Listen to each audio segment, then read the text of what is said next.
If you're old enough, it was one of those where were you when moments. Manchester United in 1999, the Champions League final against Bayern Munich, winning it late on. It's the anniversary, the 21st anniversary of that special night in Barcelona. And Mark Ogden joins me now to take a look back on it. First of all, Mark, I think most of us who weren't there were probably watching it in a pub. I was just old enough to drink, and I can definitely say that's where I was. Where were you? Yeah, I was the same. I wasn't working at the game, so I was in a pub, and I think for 89 minutes it was quite a subdued atmosphere, to be honest.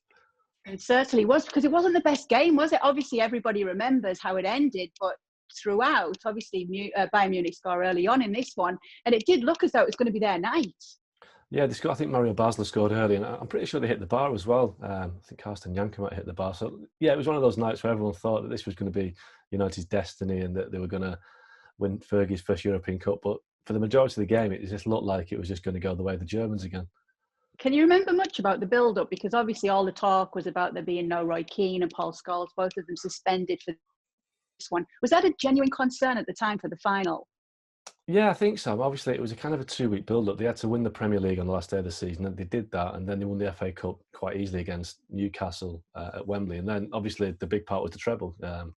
Roy Keane was injured as well. He got injured in the cup final, so he wouldn't have played anyway. But yeah, no Keane, no Scholes, and it was obviously a concern. But Nicky Butt came in. I think Blomqvist played as well. So it was one of those nights where, everything fell into place really at the end rather than during the start of the game. Blomqvist has said that he was writing a list the night before, like an affirmation list, like you can do this, you are faster than them. Seemed to work for him in this one. But when it came to the travelling support, I think it's still a record of the biggest travelling support, basically, that were in a stadium. The capacity, obviously, at the Camp Nou allowed that. But I think the ticket allocation was something like 38,000 for the United fans. Did you know anyone who got their hands on a ticket? Yeah, I knew quite a few mates who went, because obviously I'm from this part of the world in Manchester, so I knew quite a few that went, and I think there's something like 51,000 United fans apparently there. So, yeah, I think I was probably the only person in Manchester not to go to that game, to be honest. But yeah, it was a big event, and obviously the first time they've been in a European Cup final since 1968, so it's been a long time coming. I was just looking back on some of the pointers going into that game. And one was that UEFA were expecting both teams to play in their away kits because there was a little bit too much red in both kits.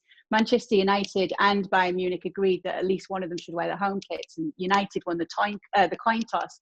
And you do feel that sometimes those images make it even more iconic that they were playing in their home colours.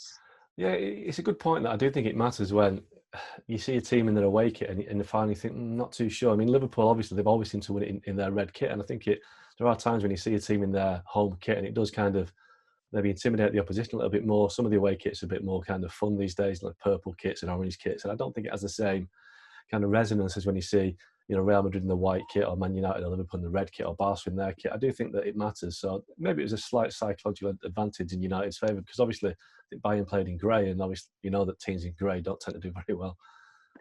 Both the captains on the night were both the goalkeepers, and what goalkeepers both of them were, Peter Schmeichel and Oliver Kahn. They're from another era, it seems. Yeah, they were both quite similar in their kind of temperament as well. I don't think I want to be a defender playing in front of either of those two, but Kahn was a great keeper. But for me, Schmeichel was the best of the lot. I think Schmeichel's been the best keeper I've ever seen, the best keeper arguably that's played the game because he transformed goalkeeping in the 90s. He was as big a part of United's success as Eric Cantona, Roy Keane. He was a huge part of it. And, he played a big part in the winning goal as well, or certainly in the final because he was up for the corners. Let's talk about those goals then. First of all, the two super subs. Teddy Sheringham scored first for Manchester United. Obviously, it was in stoppages, though. He actually says that you can see him looking back because he knew he was onside, but he still wanted to check with the linesman. When his goal went in, did you feel a tide turning for United?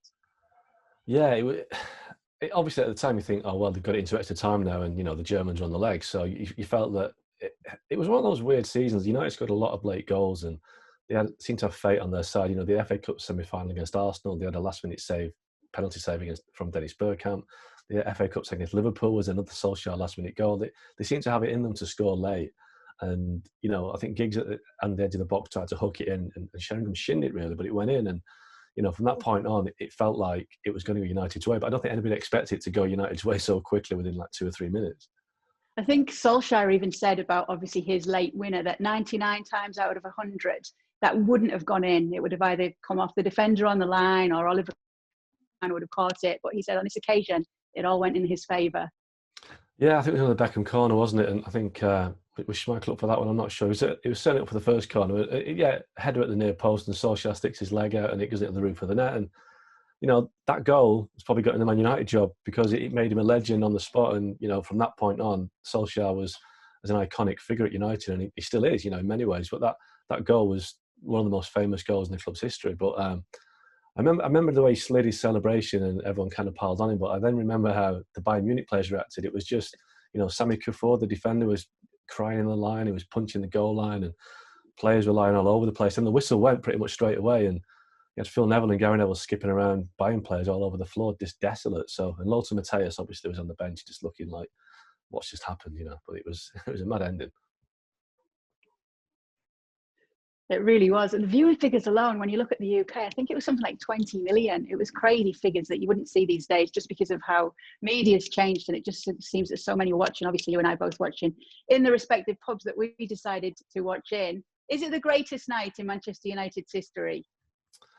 It's a good question because obviously they've won the Champions League 3 times. And I suppose it depends on which generation of fan you are. If you're one of the older generation, winning it in 68, 10 years after Munich, when, you know, Samat lost a team of players that, you know, that's probably the most iconic night in the club's history, 68. But I think the treble win is of the modern era, 99 is what every current day fan will point to. People don't really talk about 2008 when they beat Chelsea on penalties. It's almost like a forgotten European Cup success, but it's still there. But I think, yeah, for how it happened in 99 in Barcelona, you'll still get United fans saying that was a more dramatic win than Liverpool and Istanbul, but they're never going to agree on that, are they?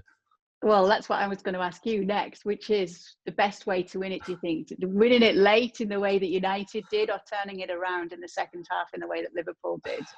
I think the best way to win it is to win it, obviously. But I think, you know, to win it with 2 goals in stoppage time, when you're 1-0 down, as the clock's in stoppage time, you're 1-0 down. To win it like that, I think tops it. But then, you know, you're 3-0 down against AC Milan at half time in a European Cup final, the great AC Milan team.